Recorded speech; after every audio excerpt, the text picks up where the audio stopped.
સુરતમાં પૈસાની લાલચમાં સગા ભાઈએ જ પોતાના ભાઈને જેલના સળિયા પાછળ ધકેલી દીધો, જેમાં માતાએ મીડિયા સમક્ષ પોતાની આપવીતી રજૂ કરી। જુઓ આ ન્યૂઝમાં।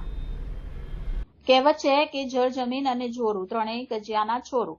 સુરતમાં સગા ભાઈએ જ ભાઈ પર છેતરપિંડીનો કેસ કરી જેલના સળિયા પાછળ ધકેલી દેવાની ઘટના સામે આવી છે। વાત કંઈક એમ છે કે ગઈકાલે ઇકોસેલ પોલીસે છેતરપિંડીના આરોપમાં જીમ ચલાવતા યોગેશ ઇટાલિયાની ધરપકડ કરી। આ અંગે યોગેશ ઇટાલિયાની માતાએ મીડિયા સમક્ષ જણાવ્યું કે મારે 3 દીકરા છે। મોટો દીકરો ડોક્ટર છે, બીજા નંબરનો દીકરો કાપડના મશીનના ધંધા સાથે છે અને નાનો દીકરો જીમ ચલાવે છે। મારા પતિ જ્યારે હયાત હતા ત્યારે મારા સંતાનો, એમની પત્નીઓ અને મારા નામે બધાના ભાગે સંપત્તિ સરખી વહેંચણી કરી હતી।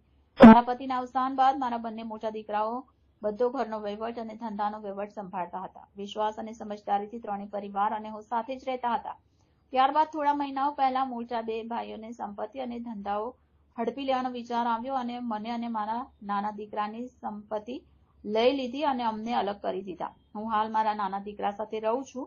મેં મારી સંપત્તિ પાછી માંગી તો મને કટુમેણ કહેવા લાગ્યા। આ દરમિયાન તેમને મારા નાના દીકરા યોગેશ ઉપર ખોટી છેતરપિંડીની ફરિયાદ દાખલ કરાવી તેની ધરપકડ કરાવી લીધી છે।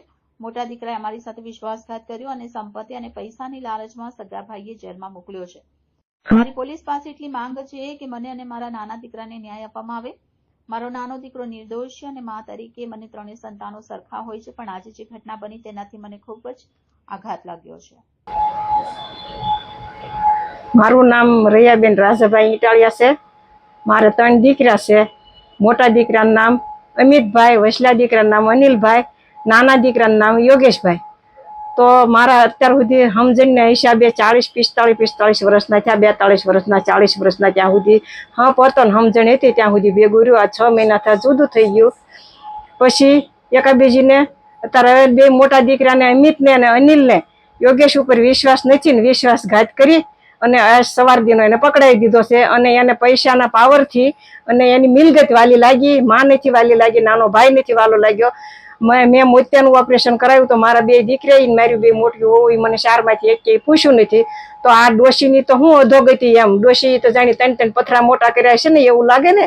તો મને કાંઈક થાય, મારા દીકરાને પકડાવી લીધો છે આજ, તો મને કે એના બાયડી છોકરાને કાંઈક થશે તો જવાબદારી અમિતની ને અનિલની રહેશે અને માની જવાબદારી એની રહેશે। અને માને ભરણ પોષણ કરવાનો સમય આવ્યો તારે ખસી ગયા અને કેમ માને બોલાવતા નથી એમ, માએ એને કઈ રીતે મોટા કર્યા છે અને હવે એને કાંઈ દેવું જ નથી મારા નાના દીકરાને। મારા નાના દીકરાએ ઓલો આપણે રામો રાખેલોનું કામ કર્યું હોય એ જાતનું કામ કર્યું છે, તો અત્યારે એમ કે છે કે તે કાંઈ નથી કર્યું અને નથી દેવું, તો એને આ સવાર દીનો પકડાવી લીધો છે। સવારે 6:30 થી 6:45 સુધીમાં લઈ ગયા છે।